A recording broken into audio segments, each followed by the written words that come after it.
जो मेरा सेवक है राजकुमार, तो याद रखना वहां वर्तन है, तुम दर्शन तो दे रहे हो, फिर मैं कहता हूं वैसा ही वर्तन है बालकों पर और युवाओं पर, प्रौढ़ पर। क्यों?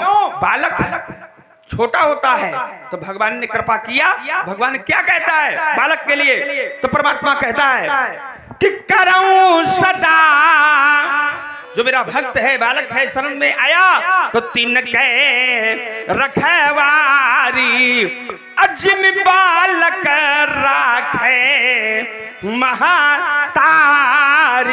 माँ क्या करती है? छोटे से शिशु की रक्षा करती है। बालक छोटा होता है, उसे ज्ञान नहीं होता, अग्नि को पकड़ ले, सर्प को खिलौना समझकर पकड़ ले, लेकिन माता उससे रक्षा करती है। उसी प्रकार से परमात्मा भी छोटे बालकों की तरह बालकों की रक्षा करता है। आइए देखिए, बात तुम्हारी सही नहीं लगी बिल्कुल।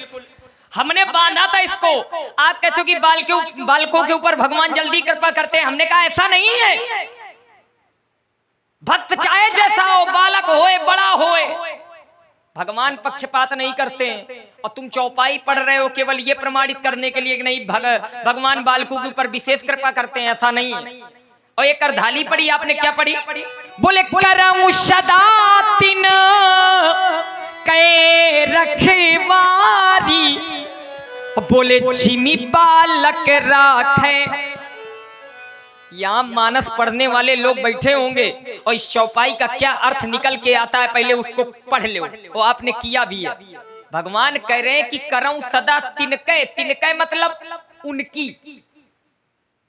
मैं सदैव उनकी रक्षा करता हूं। रखवारी, जिम बालक राखे महतारी, किसकी? भक्तों की। जिस प्रकार से माँ अपने बच्चे को रखती है उसी प्रकार मैं अपने भक्तों को रखता हूं। निश्चित ये नहीं है कि भक्त छोटा है या बड़ा। तो भगवान आयु नहीं देखते हैं, भगवान केवल भाव देखते हैं। प्रमाण दिया था नारद जी का आपको कि अगर नारद जी बालक होते तो भगवान को रक्षा करना चाहिए, लेकिन ना, नारद बड़े हैं, नारद ज्ञानी हैं, नारद भगवान के भक्त हैं, इसलिए भगवान के द्वारा नारद जी की रक्षा की गई। और आप है हमारे परम सम्मानीय उदयानंद जी महाराज, बैजनाथ धाम बजेटा, इनके द्वारा ये 100 पुष्प मुद्राएं प्रदान की गई हैं श्री लक्ष्मण जी परशुराम जी के लिए। बहुत बहुत साधुवाद, धन्यवाद। और ये आदरणीय हमारे सम्मानित चाचा जी के द्वारा भी ये 50 पुष्प मुद्राएं प्रदान की गई हैं। बहुत बहुत साधुवाद, धन्यवाद। देखिए, अगर भगवान बालक देखते तो मैं आपको एक प्रमाण दे दूं। एक निशाचर वंश से आया भगवान के पास और भगवान को केवल प्रणाम किया और प्रणाम करने के बाद भगवान के शरणागत हो गया। भक्त है, बालक नहीं है, शरणागत हो गया। तो भगवान ने जिस समय शरणागत देखा तो भगवान के सामने वही आता है जिसने अपने हृदय से छल कपट को त्याग दिया हो। तो भगवान ने उस शरणागत को देखा तो इतनी बड़ी भगवान की कृपा है महाराज कि भगवान शंकर ने जो वरदान, जो वस्तु 10 मस्तक काटने के बाद दिया था, उस वस्तु को, उस स्थान को भगवान ने केवल शरणागति आने में दे दिया था। तो भगवान अगर आयु देखते, जाति देखते, कुल देखते, धर्म देखते तो भगवान अपने भक्तों के ऊपर कृपा नहीं करते। और प्रमाण मिलता है, क्या मिलता है व्यास जी? जो संपत्ति शिव राम नहीं, दीन दिए 10 माथ, सोई संपदा विभीष नहीं सकुच दीन। तो महाराज ये भगवान की कृपा है। भगवान आयु नहीं देखते हैं, भगवान केवल भक्त के भाव देखते हैं। आइए दूसरी बात, केवल 2 बातों में उत्तर चल रहा है हमारा आपका। हमने कहा था कि ये शंकर जी का है।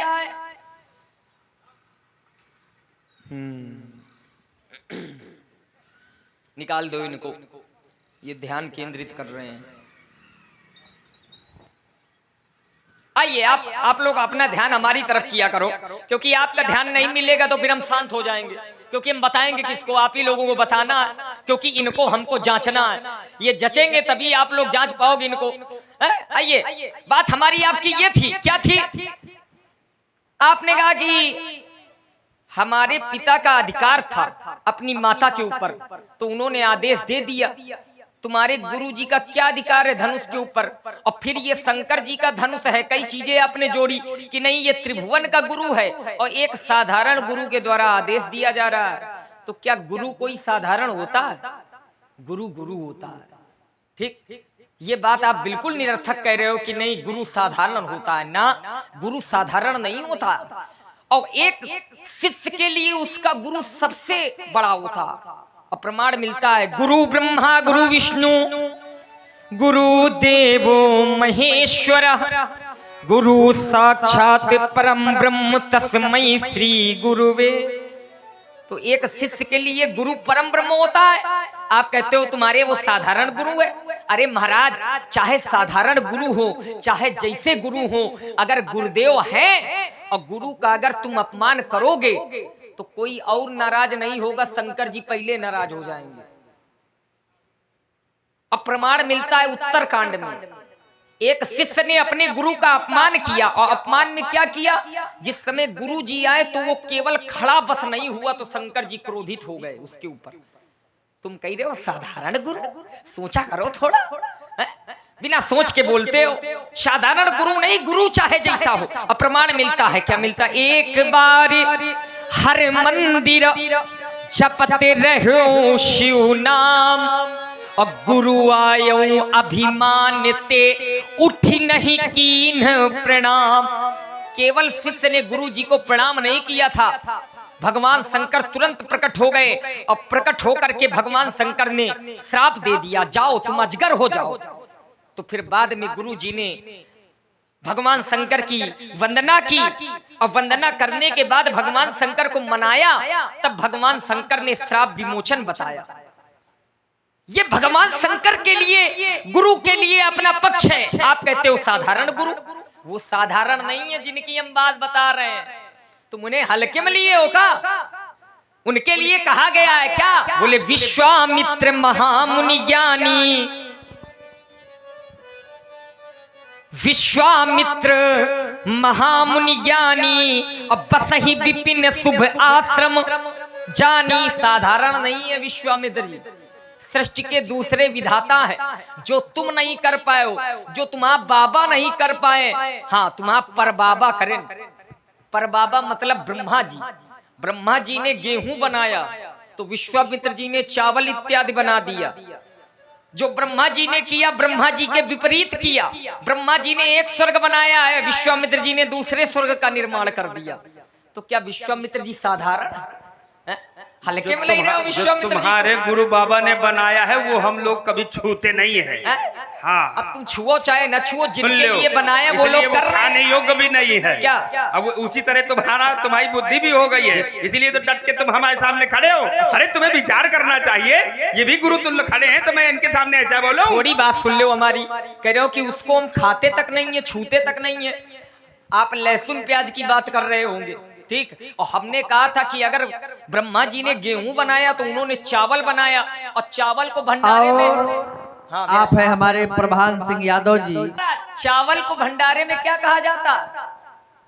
चावल को महाप्रसाद। महाप्रसाद। तो चावल महाप्रसाद है भंडारे में। अगर भंडारे में चावल न हो तो संत कह दे अबे आधे है, अबे पूरा भर नहीं पाओ। क्यों? क्योंकि महाप्रसाद नहीं है और महाप्रसाद के बाद ही भोजन की पूर्ति होती है। तो विश्वामित्र जी ने वो करके दिखाया जो तुम कभी सोच नहीं सकते हो पंडित जी, ठीक है। तो वो विज्ञानी है, तो अगर विज्ञानी ने कोई आदेश दिया है तो साधारण नहीं दिया होगा। और गुरु का आदेश हुआ है और एक गुरु अपने शिष्य के लिए बहुत महत्व रखता है। तो गुरु ने आदेश मान, शिष्य ने आदेश मान करके धनुष का खंडन कर दिया तो कोई अपराध नहीं किया है। मैं पुनः अपने आप को रोक रहा हूं। चलिए लक्ष्मण कुमार के वचनों पर पुनः विचार करते हैं। तो बालक ने कहा, तब बोले हमारे गुरु बाबा ने और भी कुछ बनाया है। अब वो क्या बनाया? बोले चावल को क्या बोलते हैं? बड़े भाव से पूछा। महाप्रसाद। ऐसा लग रहा है जैसे महाप्रसाद लेके तुम्हारे पिता हमारे महेंद्राचल में आ जाते रहे होंगे, परशुराम जी पाले हो। अरे राजकुमार, मैं जंगल में रह के फल फूलों को खाने वाला बेटा परशुराम तुम्हारे महाप्रसाद के लिए नहीं बैठा मैं। ये वहीं रखो अयोध्या के भंडारे में। हमें ऐसे भंडारे की आवश्यकता भी नहीं है, ना हम ऐसा महाप्रसाद कभी पाते हैं। जंगल में फल फूलों को खा करके रहने वाला बेटा परशुराम, दोनों हाथों से बाण चलाने वाला शब्द साची परशुराम, क्रांति का मोर्चा अकेले संभाला, वृंदा रानी का उद्धार किया, नाग जाति का विमोचन किया। एक बार तुम्हारे यही आचार्य गुरुदेव मेरे समीप आए, मुझसे कहा राम, मैंने कहा आदेश, बोले समुद्र अपने हिलोरों के द्वारा मेरे पूजन सामग्री को बहा कर ले जाता है। मैंने कहा मैं क्या करूं? बोले तुम मना करो। मैंने कहा मैं कभी किसी को मना नहीं किया करता। मैंने कन्याकुमारी में अपने पुरुष को घुमाया, समुद्र जगह खाली करके भग गया, रहने का स्थान बनाया। मैं किसी की धरती पर नहीं रहता, मैं किसी के बल पर नहीं करता। राजकुमार आज भी अगर उसको जानूंगा तो केवल अपने बल पर जानूंगा। तुम कहते हो गुरु, अरे गुरु के लिए सिद्धांत कहता है पुत्र के लिए माता पिता श्रेष्ठ होते हैं और उन्हें मानना चाहिए। क्यों? सर्वतीर्थमयी माता, सर्वदेवमयो पिता, ये सभी देवताओं के समान पिता हैं और सभी माताओं के समान, तीर्थों की समान माता है। जैसे गुरु ब्रह्मा, गुरु विष्णु, गुरुदेव महेश्वरा, ऐसा मानो, लेकिन वो है नहीं। भगवान शंकर है। भगवान शंकर के लिए कहा क्या गया? कहा गुरुर नाम गुरु, जो गुरुओं के भी गुरु हैं, ऐसे हैं भगवान शंकर, गुरुओं के भी गुरु। तो राजकुमार अब तुम्हारे तो खाली गुरुदेव है, अब भगवान शंकर साधारण नहीं है। तुम त्रिभुवन गुरु वेद बखाना, और इतना ही नहीं, वंदे बोधमयम नित्यम गुरुं शंकर रूपिणम यमाश्रितो हि वक्रोपी चंद्रः सर्वत्र वंद्यते। अच्छा, हमारे गुरु में ये विशेषता है कि वो अकाल मृत्यु को भी टारते हैं, उनकी शरण में जो रहता है वो कोई नष्ट नहीं होता। अब तुम्हारे गुरु ने नष्ट करवा दिया, ये कैसे गुरु? जो गुरु अपने श्रेष्ठ को बना दे, शिष्य को श्रेष्ठ तक बना दे, पहुंचा दे, महानतम बना दे, वो गुरु तो अच्छा होता है। लेकिन गुरु कभी किसी का खंडन और नष्ट नहीं करवाता। तो मैं इस बात को अभी स्वीकार नहीं रहा तुम्हारी राजकुमार, ये तुम्हारी बात अयोध्या ले जाओ, हमें मत दो, हमें आवश्यकता इस बात की नहीं। तुमने कहा एक दैत्य कुल से है और वो आता है और भगवान की शरण में आया तो भगवान ने उसे अपना बना लिया। तो राजकुमार वो जो दैत्य कुल से आया वो सदैव भगवान का नाम स्मरण करता रहा, और अब वो केवल इस पार से उस पार गया। वो समझता था कि उस पार बैठा है वो परमात्मा, तो वो गया यही विधि करत अश्वप्रेम विचारा आयु सपदि सिंधु यही पारा। अनेक प्रकार की मन में भावनाओं को लेकर चलता है, लेकिन कुछ और बैठे थे, उन्होंने कहा ये शत्रु पक्ष से आया है। तो परमात्मा ने कहा ना, अगर मेरी शरण में आया है तो चाहे जितना भी बड़ा अपराधी क्यों ना हो। का कोटि विप्र बदला गए जाहू तो आए शरण तजो नहीं, मैं उसको त्यागता नहीं क्योंकि मेरी शरण में आया है। और इतना ही नहीं राजकुमार, शरणागत कहूं जे तजही निज अनहित अनुमान ते नर पावर पाप में अति नहीं बिलोकत हान। तो राजकुमार जब शरण में कोई जाता है भगवान उसको अपना बना लेता है। मैं बात कर रहा था भक्तों की, और कौन से भक्त? जो बाल भक्त होते हैं। प्रहलाद को देख लिया जाए, प्रहलाद कितना छोटा भक्त था। हिरण्यकश्यप अत्याचारी था, दुराचारी था, पापाचारी था, लेकिन और पुत्र को नाना प्रकार की यातनाएं दिया, लेकिन उसको एक भी बाल बाका नहीं हो सका। और उसने पूछा क्या तेरा भगवान इस खंबे में है? तो प्रहलाद ने कहा हाँ है, यद्यपि खंबे में थे नहीं, लेकिन जहां भक्त की हाँ भगवान वहां। तो उसने हाँ कहा और उसने अपने चंद्रहास का प्रहार किया, जैसे खड़ग का प्रहार किया तो खंभे से ही परमात्मा प्रकट हो गए। तो बाल भक्त की रक्षा के लिए परमात्मा तुरंत प्रकट हो जाते हैं राजकुमार, उसमें किसी प्रकार का कोई संदेह नहीं है, क्योंकि भगवान सदैव अपने बाल भक्तों की रक्षा के लिए तत्पर तैयार रहते हैं। और मैंने अनेकानेक प्रमाण दिया और कहता हूं, जितने बड़े बड़े ऋषि संत मुनि अमलात्मा विमलात्मा महात्मा रहे, लेकिन ये सदैव जन्म जन्मांतर तक लगे रहे, लेकिन फिर भी उसको प्राप्त नहीं कर पाया। बड़ा कठिन पड़ा। क्यों? क्योंकि यह गुण साधन ते नहीं होई, तुम्हारी कृपा पाव कोई उस पर भी कोई होते हैं राजकुमार जो उसको प्राप्त करते हैं, लेकिन बालक तुरंत प्राप्त कर लिया। ये बालकों की विशेषता है। बालक ने तुरंत प्राप्त कर लिया, ये कैसे हो गया? सीताराम।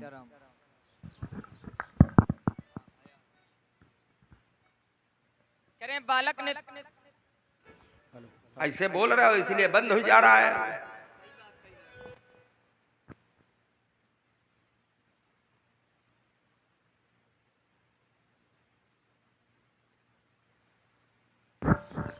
हेलो, हाँ आ गया बिल्कुल। देखो ये शरीर का भरोसा नहीं है, ये तो फिर जिस शरीर से वो निर्मित है, भाई जिसने बनाया है वो शरीरधारी है, जब उसका भरोसा नहीं है तो इसका भरोसा क्या है? आपो का भरोसा नहीं है कब निकल लो, ये तो हमारे ऊपर है कब तक हम तुम्हें संभालें। और आप है हमारे प्रभान सिंह यादव उर्फ बउआ बाबा, आपके द्वारा ये 50 पुष्पमुद्राएं प्रदान हुई हैं। सुंदर ये श्री लक्ष्मण जी एवं परशुराम जी एवं व्यासपीठ के लिए प्रदान है। बहुत बहुत साधुवाद, धन्यवाद। आपने कहा कि प्रहलाद जी को भगवान मिले तो बालक के ऊपर भगवान जल्दी कृपा करते हैं, ऐसा भी नहीं है महाराज। कई बार हमने उत्तर किया इस बात का, भगवान आयु नहीं देखते, भगवान भाव देखते हैं। और प्रहलाद जी का विश्वास भगवान के प्रति इतना अधिक था कि प्रहलाद जी ने यह कह दिया कि नहीं, इस खंबे में भगवान है, तो भगवान को खंबा फाड़ करके बाहर आना पड़ा। भगवान ने अपनी भक्ति बताई है। क्या बताई है? एक भक्ति बताई। क्या बताई? बोले मंत्र जाप मम दृढ़ विश्वासा, अपंचम भगति सुबेद। अगर भगवान के प्रति विश्वास है, नवम सरल सब सन। 2 बार कहिए। देखो भक्ति में कोई भी बात भगवान ने 2 बार नहीं कही, लेकिन एक बात 2 बार कही। कौन सी? विश्वास की। नवम सरल सब सन छल हीना, और मम भरोस ही हरस न। अगर ये भरोसा वाली भक्ति है तुम्हारे अंदर भगवान के प्रति, तो ये मान लो तुम भगवान के सबसे प्रिय हो। और एक पुत्र के लिए अपने माता का विश्वास बहुत अधिक होता है। तो अगर विश्वास है तो भगवान आयु नहीं देखेंगे आपके ऊपर, भगवान की कृपा हमेशा बरसती रहेगी। और भगवान की कृपा ऐसी होती ही है, भगवान अगर कृपा कर दे न जाने कब कर दे। अच्छा, मानसकार ने भाव दिया कि बड़े भाग मानुष तन पावा, लेकिन भक्ति का जहां प्रभाव आ जाता है तो कोई भी शरीर हो वो धन्य है। भक्ति होनी चाहिए। आचार्य कहते हैं सोई पावन सोई सुभग शरीरा, और जेतन पाए भजे। तो जहां भगवान की भक्ति आ जाती है तो ना तो वहां कोई निम्न रह जाता है, ना तो कोई उच्च रह जाता है। भगवान जैसा जब बना दे व्यक्ति वैसा बन जाता है। कविकार ने एक छंद के माध्यम से भगवान की कृपा का उल्लेखन किया। क्या किया? जिनके पग को पन ही न मिले। अच्छा, ये भगवान की कृपा है। मूकम करोति वाचालम पंगुम लंघते गिरीम।